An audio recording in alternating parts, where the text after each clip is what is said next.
Apple just released the macOS 26 public beta, and I've been testing it out for the past few days. In this review, I'll walk you through the new features, the interface changes, and how it performs so far. I'll also share my honest take on whether you should install the beta now or wait for the stable release later this year. The update came in at about 14.3 gigabytes, and installation took me roughly 45 minutes from start to finish. The process was smooth. I didn't run into any crashes or issues during the update, which is always a good sign for a beta release. Design-wise, macOS 26 feels familiar but more polished. The Control Center now has this sleek, transparent, liquid glass effect that blends beautifully with the wallpaper and desktop background. It gives the interface a cleaner, modern, and almost futuristic look. Apple has also focused on personalization.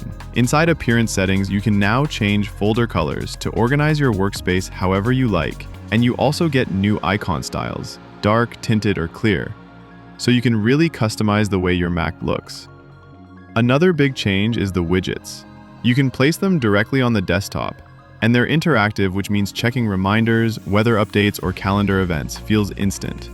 It makes the interface not just prettier, but also more useful. One of the headline features is iPhone mirroring. This lets you open your iPhone screen directly on your Mac and use apps just like you would on your phone. Messages, Instagram, TikTok, it all works seamlessly, and it really makes the Mac feel like an extension of your iPhone. Along with that, I noticed that some apps now sync automatically between iPhone and Mac. When I open apps on my Mac, I can see my iPhone apps reflected right there, working in sync. It removes the gap between the two devices and makes switching back and forth much easier. Another handy feature is import from iPhone. When you right-click on the desktop or inside Finder, you'll see options like Take Photo, Scan Documents, or Add Sketch.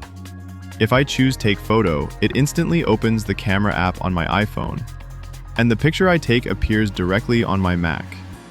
No airdrop, no sending files around. It's instant and it's seamless.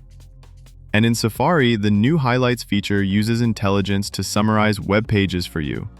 So instead of reading through an entire article, you can quickly get the key points. This is especially useful for research or just skimming news. Considering the update was a heavy 14.3 gigabytes, performance has been surprisingly smooth. Apps launch quickly, multitasking feels fluid, and animations are responsive.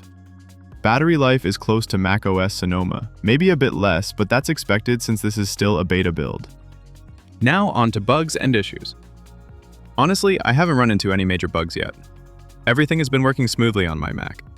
That said, this is early software, so I'll keep testing it, and when the full version is released, I'll share an updated review to let you know if any problems show up. Should you install macOS 26 public beta set? If you're a tech enthusiast or you've got a spare Mac, it's definitely worth exploring, especially with the new Control Center design, widgets, and iPhone integration features. But if this is your main device and you rely on it for work or school, I'd recommend waiting for the stable release later this year. That's my take on the macOS 26 public beta. Which features are you most excited about? The new widgets, the transparent Control Center, or iPhone mirroring? Let me know in the comments below. And if you found this helpful, don't forget to like, subscribe, and hit the bell for more updates here on TechNFilm. Thanks for watching, and I'll see you in the next one.